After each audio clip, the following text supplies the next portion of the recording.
جی عزیز دوستو، السلام علیکم۔ آج ہم مشہور ڈرامہ نگار اور افسانہ نگار اشفاق احمد کے مشہور ڈرامے من چلے کا سودا کے حوالے سے کچھ گفتگو آپ کے سامنے رکھتے ہیں۔ سب سے پہلے اس ڈرامے کے موضوع کے حوالے سے بات کریں گے۔ اس ڈرامے میں اشفاق احمد نے قدیم صوفیانہ نظریات و عقائد اور سائنسی ایجادات اور انکشافات میں ہم آہنگی اور توازن پیدا کرنے کی کوشش کی ہے، اور زندگی اور زمانے کے مسائل اور حقائق کو ڈرامائی روپ دینے کی کوشش کی ہے۔ اس حوالے سے افتخار احمد اپنے پی ایچ ڈی کے تحقیقی مقالے اشفاق احمد کی ادبی جہتے میں لکھتے ہیں۔ اشفاق احمد نے ڈرامہ من چلے کا سودا میں تصوف اور سائنس کی فطرت اور تقاضوں کی وضاحت کرتے ہوئے ان دونوں کے باہمی رشتوں پر روشنی ڈالی ہے۔ دوستو، اس ڈرامے کا موضوع مذہب اور سائنس کی ہم آہنگی ہے۔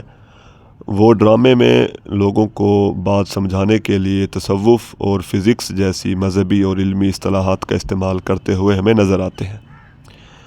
اگر اس ڈرامے کے عنوان پر گہرائی سے نظر ڈالیں تو یہ معلوم ہوتا ہے کہ من چلے سے مراد آزاد خیال انسان ہے جو اس کائنات، فطرت اور قدرت کو آزادی سے دیکھتا ہے، اور سودا سے مراد کسی کام کو کرنے کا جنون مراد ہے۔ اس اعتبار سے اس ڈرامے کا عنوان کا مطلب یہ نکلتا ہے کہ ایک آزاد انسان کا جنون جو سائنس اور مذہب کے درمیان ہم آہنگی اور یکسانیت و مشابہت کو عام لوگوں تک پہنچانا چاہتا ہے۔ اشفاق احمد اگرچہ ایک صوفی منش انسان تھے، مگر وہ تعمیری اور اصلاحی ذہن بھی رکھتے تھے۔ وہ ایک پڑھے لکھے آدمی تھے۔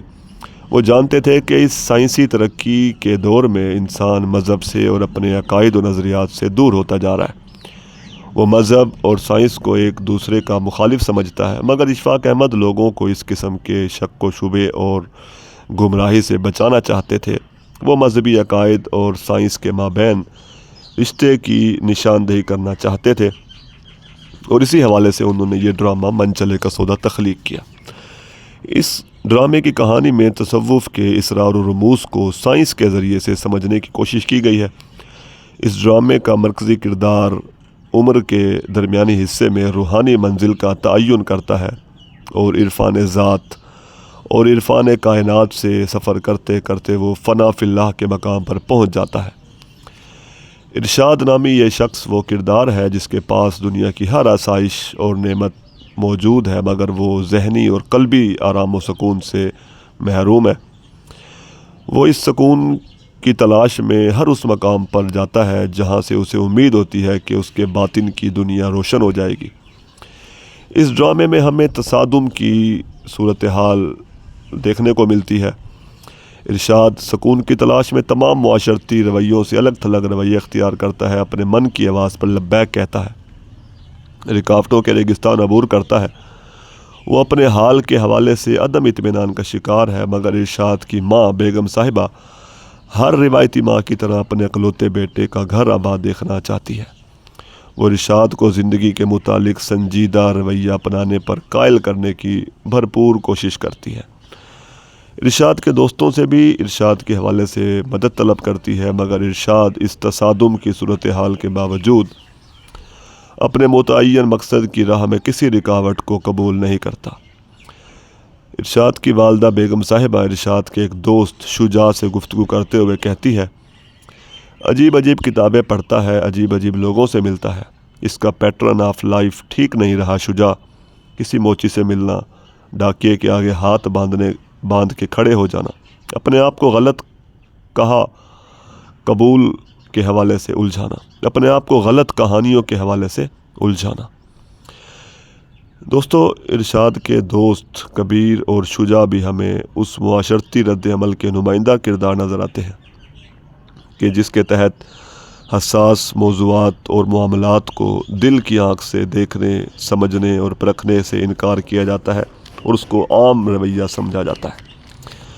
اس ڈرامے میں نائلہ نامی ایک لڑکی نفسیاتی اور معاشی الجھنوں کا شکار ہے۔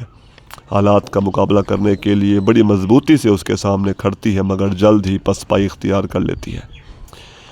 اسی طرح ندیم کا کردار ایک ایسا کردار ہے جو غلط قسم کے معاشی قوانین کے باعث مجرم بن جاتا ہے، مگر وہ بدی سے تصادم کے بعد عرفان ذات کے راز سے واقف ہو جاتا ہے۔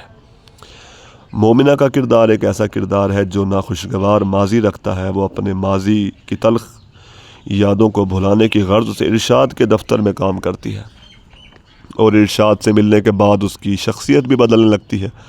وہ اپنی سوچوں کو جو بکھر چکی ہوتی ہیں پھر سے یکجا کرتی ہے۔ ارشاد کے ملنے کے بعد اسے محسوس ہوتا ہے کہ اس کی ذات میں جو کمی تھی وہ پوری ہو گئی ہے، اس کی ذات مکمل ہو گئی ہے۔ ارشاد اپنے آخری وقت میں اپنے دل کے احوال اسے بتاتا ہے۔ ایک مکالمہ ملاحظہ کیجئے: مومنہ بھری ہوئی آنکھوں کے ساتھ لیکن جذباتی ہوئے بغیر: آپ کو پتہ ہے سر کہ میں آپ سے کس قدر محبت کرتی ہوں۔ ارشاد: میں بھی تم سے محبت کرتا ہوں مومنہ، جو تم ہو اس وجہ سے بھی اور جو تم آگے چل کر ہونے والی ہو اس وجہ سے بھی۔ ڈرامے میں نائلہ نامی ایک لڑکی بھی ہے جو ایک دوہرے عذاب میں مبتلا ہے، کیونکہ وہ شادی شدہ مرد سے محبت کرتی ہے۔ وہ اس بے جوڑ محبت کے باعث معاشرتی دباؤ اور تصادم کا شکار ہے۔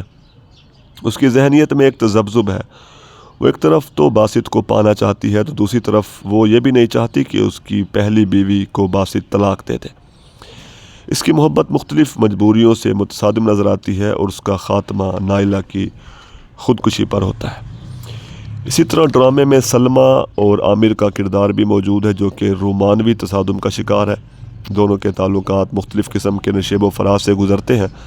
سلمیٰ مختلف قسم کا کردار ہے، یہ انا پرست کردار ہے، اپنی ذات کے خول میں قید ہے، وہ محبت میں ایثار کی قائل نہیں ہے۔ سلمیٰ اور ارشاد کی گفتگو سماعت کیجیے۔ سلمیٰ کہتی ہے: لیکن سر، اپنی ول کو کسی اور کے سامنے سرنڈر کرنا اتنا آسان بھی تو نہیں، ایسے تو آدمی سلیو ہو جاتا ہے، اور 20ویں صدی میں غلامی کا تصور بالکل ناقابل قبول ہے۔ تو اشفاق احمد کے اس ڈرامے میں ہمیں جہاں تصوف اور سائنس کی ہم آہنگی اور یکسانیت نظر آتی ہے، وہاں ہمیں مختلف رویے بھی نظر آتے ہیں کہ کس طرح ان محبتوں کے راستے میں معاشرتی، معاشی، مذہبی اور رومانوی قسم کا تصادم اور رکاوٹ بھی حائل ہو جاتی ہے۔ شکریہ۔